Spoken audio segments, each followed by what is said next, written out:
Food is more than just what's on our plate. It's the places where it's grown, it's the people who grow it, and so much more.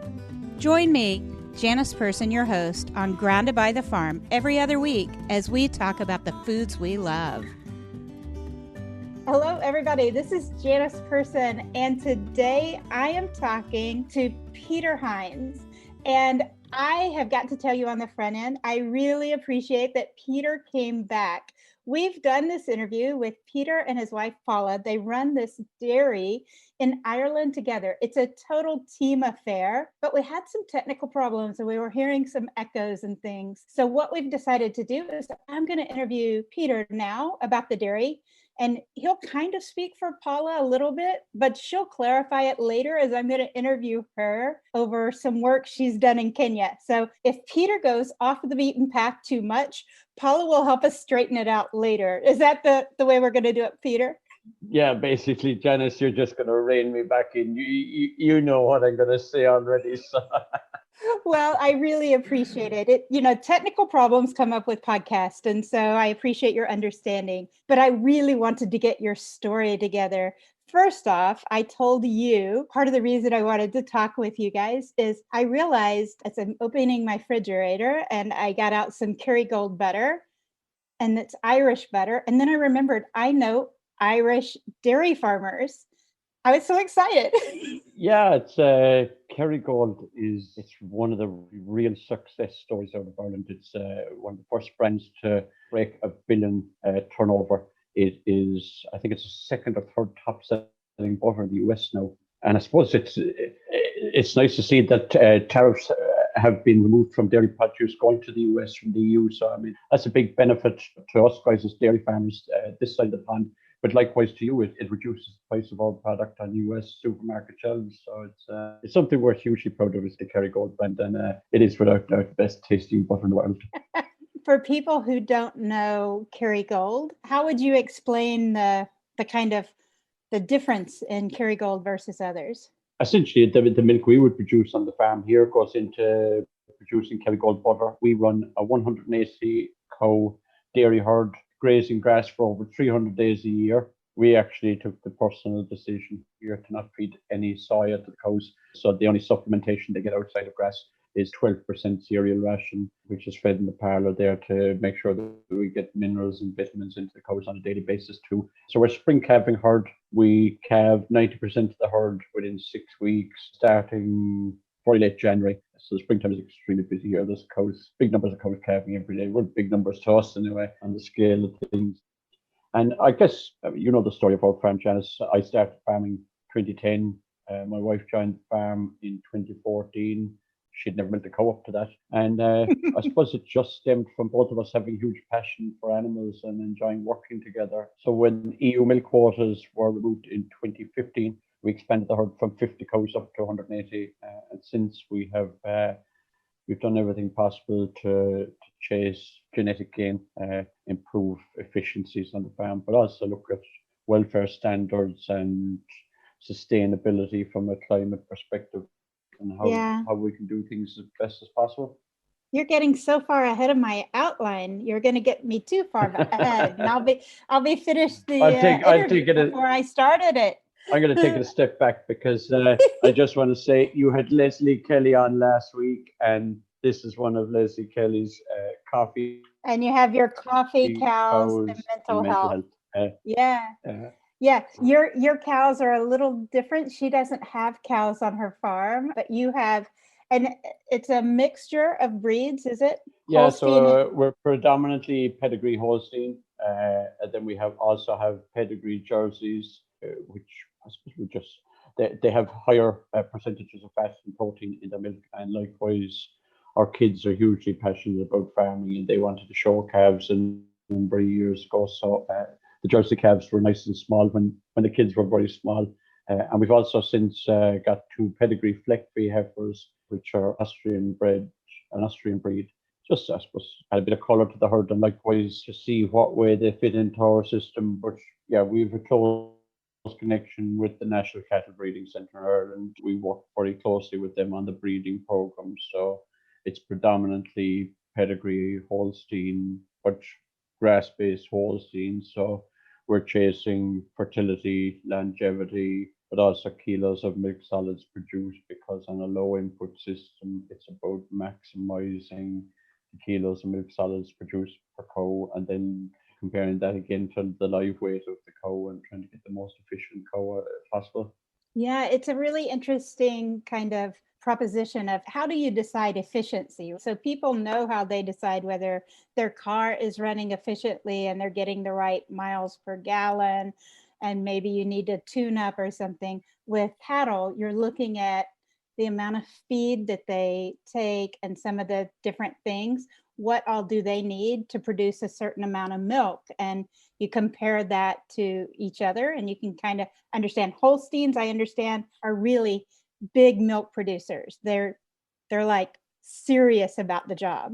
They and I guess a lot of the Holsteins in the US and Canada, I mean, they'd be bigger, a lot bigger cows than we would have here. We've targeted a smaller Holstein cow, so the average live weight of cow we would have on the farm is 522 kilos. But then again, they suit the grass-based system. Like we're out grazing grass in February when the ground conditions are a lot wetter. A heavy cow is going to do a lot more damage, but likewise, a heavier, taller cow is going to require a lot more feed on a grass-based system to maintain condition. Plus, we find these cows they would have higher fertility, and we would be getting an average of 5 lactations per cow on the herd here, and we would have a lot of cows that would be running 10, 12, 13 lactations. So it's about keeping them in the herd as long as possible. And ultimately, I suppose, from a climate perspective, the longer you can keep a cow in the herd, the more efficient she is on a carbon perspective and from a methane perspective. Yeah, keep them producing. And I think Holsteins are really good at just turning out milk, like the amount of feed they take in. They typically have a high productivity rate of milk. Yeah, they would be probably the most efficient dairy breed out there. I think looking at how the cows work on the farm here, we would find pedigree Jersey would be, they wouldn't have the same fertility that the Holsteins would have, so it's harder to get them back in calf. And likewise with the Fleckviehs, more of a beefier breed, I guess, but they could do huge volumes of milk. The dams from the 2 Fleckviehs we have would do up to 11,000 litres a year. The Holstein first lactations are way outperforming the Fleckviehs. I guess it's just interesting to see. But likewise, as you stressed, it's very much a team effort here, and we're very, very much a family farm with 3 daughters growing up and being involved in the place. And I think it's about trying to balance a business with letting the kids enjoy livestock and enjoy farming and grow up with good animal welfare standards. And I guess ultimately, if we want to encourage young people into the industry, you have to let them enjoy it and gain a passion for it, because it is a tough job, and it can be long hours and lesser breaks. It's far from the 9-to-5 office job where you don't get to hang up the coat after 38 hours in a week. Very often, I guess. We joke in the U.S. There was a commercial with a company that makes donuts, a breakfast sweet. And it's like he would wake up in the middle of the night, got to make the donuts. But for dairymen and dairy women, it's like got to milk the cows. And it's twice a day, right? Every day. Oh, it is. Yeah, it's twice a day, and we do dry the herd off because we're solely spring calving. We do dry the herd off for 30 days, on Christmas. So we don't make cows for that month, just leading to Christmas and early January. But yeah, I mean, the springtime there, I do the bulk of the nighttime calving, and also I have to work during the days, so it can be long days and nights. But thankfully, our middle daughter Becky, who is extremely good with cows, and I mean, she's only 14 years old. But this calving season in 2021, she gave me 2 nights off, which was a huge treat to me during calving season, and she actually calved her first set of twins, which was it was a huge thing for her, because sometimes twins can be a little bit trickier calving. And, and everybody was healthy and happy. I think she was delighted to be able to do that. So everything was good for them, and she actually ended up on the main evening news in Ireland, because I suppose female farmers are they'd be scarce in Ireland, and to see a young girl of 14 years of age have confidence to go down at night time and take on a cow that's giving birth to twins and delivered both of them safely. Was it's not the usual thing that a young girl does, but yeah, she's a phenomenal young woman with cows, Yeah. and we're really keen that she'll travel and see different dairy systems around the world in the next few years before she goes to college, and learn what she wants to do in the dairy industry. Yeah, very cool. Well, there's a lot of different things to do besides dairy farming. You and your wife, neither one grew up in dairy farms, is that right? You came into it a little bit later through your stepfather? Yeah, I didn't start farming until I was 36 years of age, and I actually returned. I went to agricultural college at 36 years of age. I was older than most of the teachers. It was an enjoyable year. And I think when I did start farming, I kind of just felt right. I need to educate myself as fast as possible and as best as possible on how to run an efficient system and what's new on the dairy front in Ireland, and see where I take it. And likewise, I joined a few discussion groups. My wife Paula was working in the retail sector, and when she had our youngest daughter, now Georgina, when she gave birth to her in 2014, with the cost of childcare, it wasn't going to be financially viable for her to return to work. And her favourite cow, Val, she grew a connection with her, and I convinced her eventually to milk Val one evening. The and it all snowballed from there. And the way I heard this story, it's kind of like that cow picked Paula. That cow just for some reason. Yeah, the two of them have a huge connection. Val came out of a very, very good pedigree herd inside in Cork City, and every evening when Paula used to come down and chat to me when I was milking cows, Val would be standing at the back door waiting for a scratch and a chat, and Paula duly gave her the attention she required, and I think that the two of them became such good friends that it made my job easier of convincing Paula to actually try milking Val.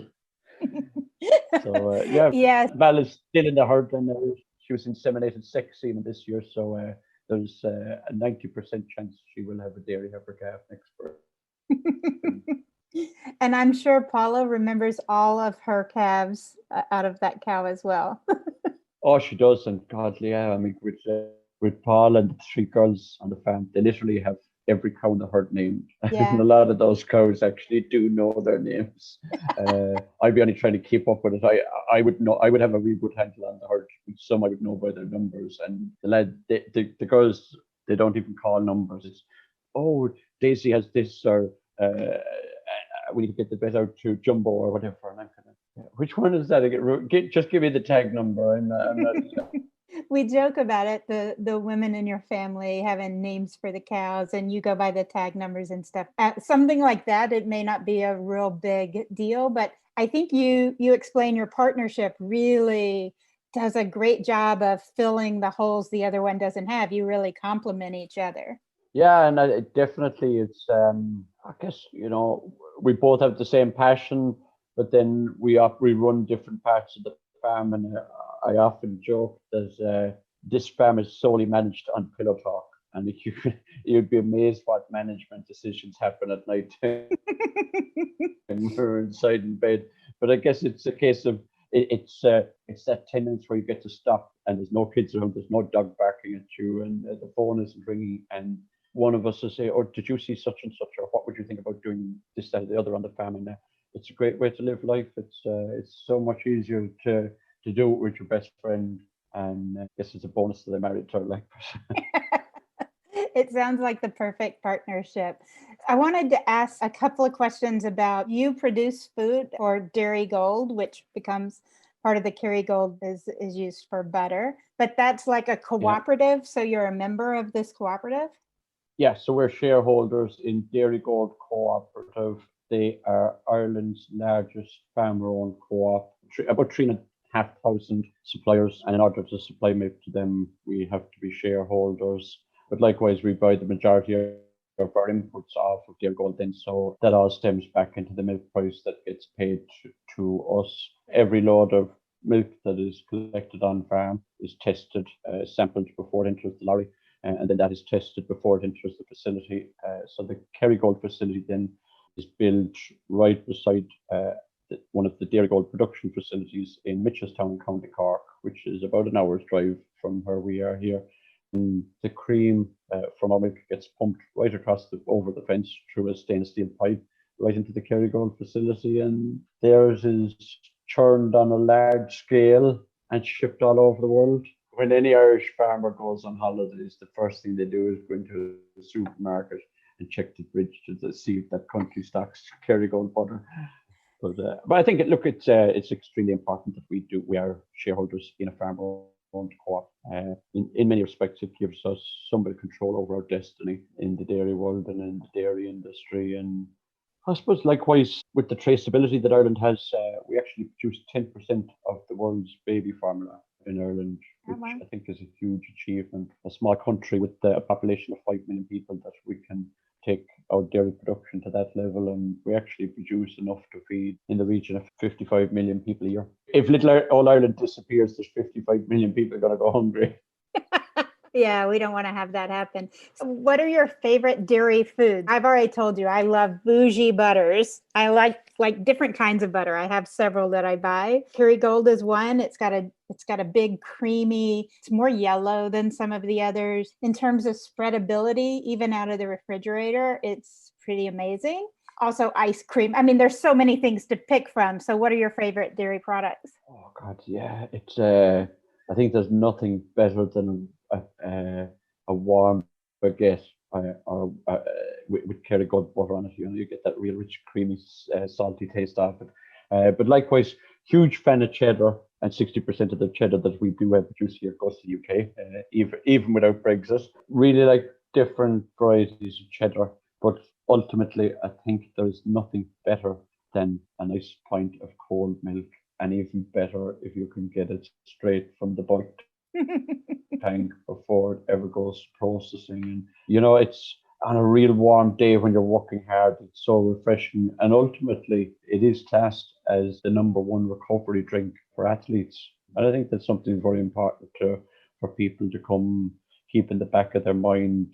So many different products out in the market these days, and people are so big into fitness and different diets and diet fads, and everyone's free to eat what they want. But I think for anyone that wants to stay healthy, it's an important message to keep in the back of their mind, that when you do come back from a run or a jog or a walk or a training session, that a good glass of cold milk is really going to help the body recover and give you all the added benefits. And I guess too, it's with osteoporosis and young girls, it's a key message to get across to them. But it's a very easy way to get essential minerals and vitamins into the body on a daily basis.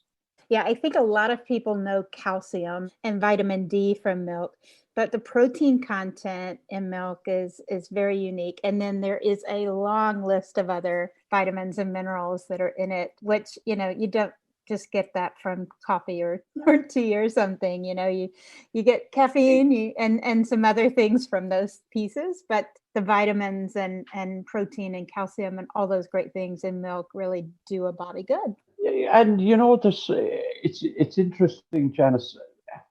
I think the dairy industry globally cops a lot of flack from a climate change perspective. But ultimately, what a lot of people fail to discuss is the carbon efficiency versus nutrient density. And dairy is streets ahead of anything else that you can get. So, by all means, if people want to change to their oat juice or their almond juice or any one of those products, who am I to stand in their way? But if you're doing it from a climate perspective, I think the first thing you need to do is look at the nutrient density versus kilos of CO2 output. And ultimately, dairy produce is still one of the most efficient ways to go. Yeah. And one of the things I found out in working with some people in the dairy industry, including my good friend Jude Capper, who's back in the UK after a stint in the US for a while, is that there's been these gains in efficiency on the farm year after year. Like dairy farmers have made incredible gains. Like we wish we had made such significant gains in cars being more efficient.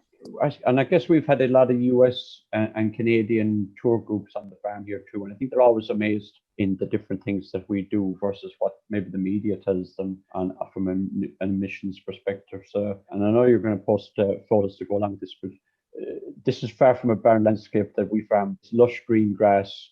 In order to grow that grass, we're extracting carbon out of the atmosphere. And likewise, our farm has thousands of trees, which are likewise doing the same thing, taking carbon out of the atmosphere. From a management perspective, we use protected urea to reduce our emissions from fertilizer. All our slurry is spread using low emission slurry spreading. So essentially, we're injecting it right onto the top of the ground instead of blasting it into the air. Like I said, we don't feed soya to our dairy herd because soya is not grown in Ireland, and likewise, I have no issue with any farmer that grows soya sustainably, but there is a big issue in South America with rainforests being cleared to make agricultural land. And I guess also in how we breed the cows, we're looking to breed the most efficient cow, and we genotype every female that is born on the farm by taking a hair sample and having the hair follicle analysed in a lab, which gives us the genetic potential of that female 2 years before she hits the milking parlour. So by keeping the most efficient cows, we are also reducing our emissions, and then any cow that we do not require replacement from gets bred to beef. So we are feeding beef calves into the beef industry, which is again making the beef very carbon efficient coming out of the dairy herd. So I think, look, we as farmers are used to being challenged. We always rise to the challenges. And I think climate change is nothing that we can't overcome. We have every intention of being efficient in every way we do. Ultimately, if we're not efficient, we're not making money. And farming is not the most financially rewarding job on the planet. So you have to be good at what you do to make money and to survive. And ultimately, if we do not look after the climate and look after the planet that we live on, we as farmers, we won't have land to farm on. So, you know, as much as I love producing food, I love working with livestock more, and I love working the land more. So ultimately, I want to do those two things, and I want to see my daughters do those two things. And the added benefit is that we get to produce great food and feed people all over the world. And let's just keep in the back of our mind that the global population is growing at a rapid pace, and we need quality food to feed those people. And even if you go to third world countries, I know you'll be talking to Paula about Kenya and her experiences out there, but I've seen firsthand the dairy industry in Kenya. Their dairy consumption at the moment would be on par with Ireland, which is about 120 litres per capita per year dairy product. They forecast that to rise to 300 litres per capita per person by 2030.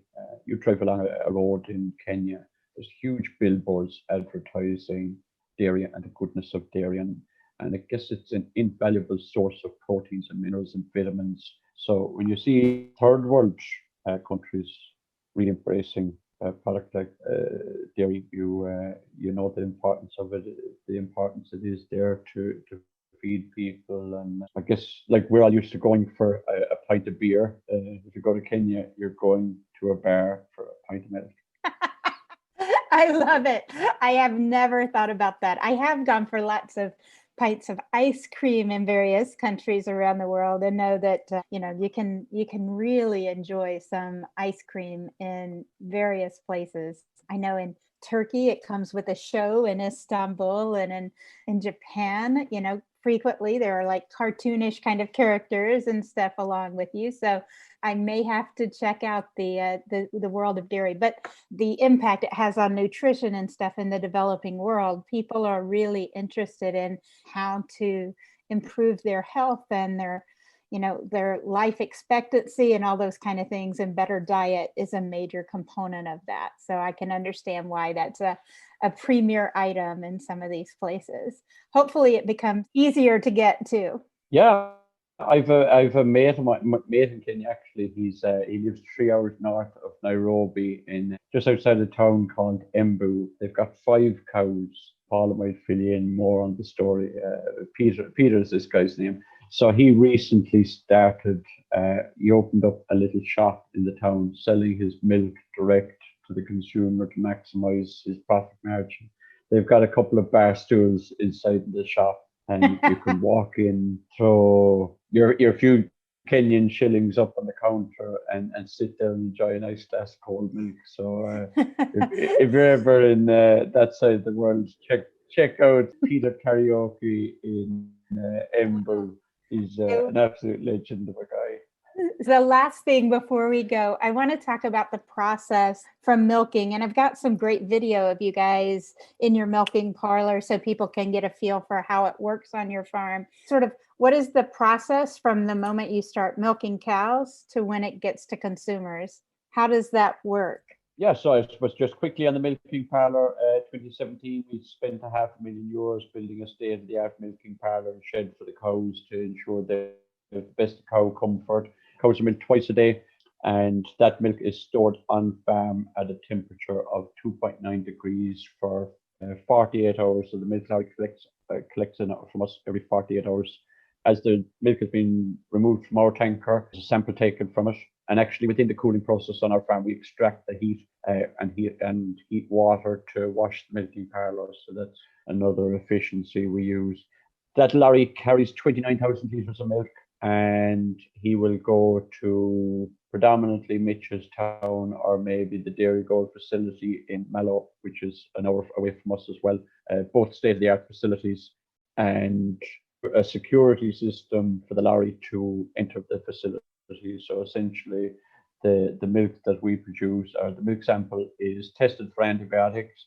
If the sample tests positive for antibiotics, the security system will not leave that lorry into the facility.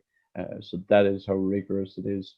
Once the sample has passed a test for antibiotics, it is then pumped into silos and the milk lorry is washed. And then depending on what they're producing at the time, be it cheddar, butter, whole milk powder, the milk will move on to different parts of the facility.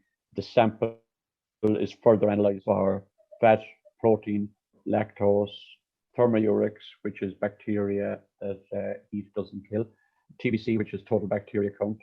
The guidelines that we must pass is our TBC count cannot be any more than 75,000, or we fail the test. Currently, our stands at 3,000, which is pretty much not too far off of surgical standards. It is also tested for somatic cell count, which is, cut a long story short, mastitis in a cow. Again, there's figures that we have to be under. It is also tested for chlorine TCM levels, and essentially we do not use chlorine to wash any of our production facility on farm. We were previously, when we were using chlorine to wash the plant back in 2016, we were still 4 times lower than the EU limits TCM levels in our milk, which actually affects cheddar production greatly if there was chlorine taint in milk. So it's rigorously tested. And I think that's probably an important message to get across to the public and the consumer too. Like, it just doesn't fall out of the cow and land in a bottle. Like, it goes through a serious process. And even if you go as far as when there's powder being produced for baby powder, there's metal detectors all through the plant. And when the powder has been bagged up, even if there's a false alarm on the metal detectors, immediately all that batch is sent directly for animal feed to 100% guarantee there is absolutely no risk to a young child that would be drinking baby formula. And I guess, that's it's a complex process, but in some ways it's a simple process for us. But likewise, it stems a lot further than that too, in the traceability that we have our farmers audited every 18 months. We must record every birth, every death. Every animal has a unique identification number on farm, which goes with it from birth right through to slaughter. All medicines that animal receives, any treatment, any testing that animal receives is recorded on it.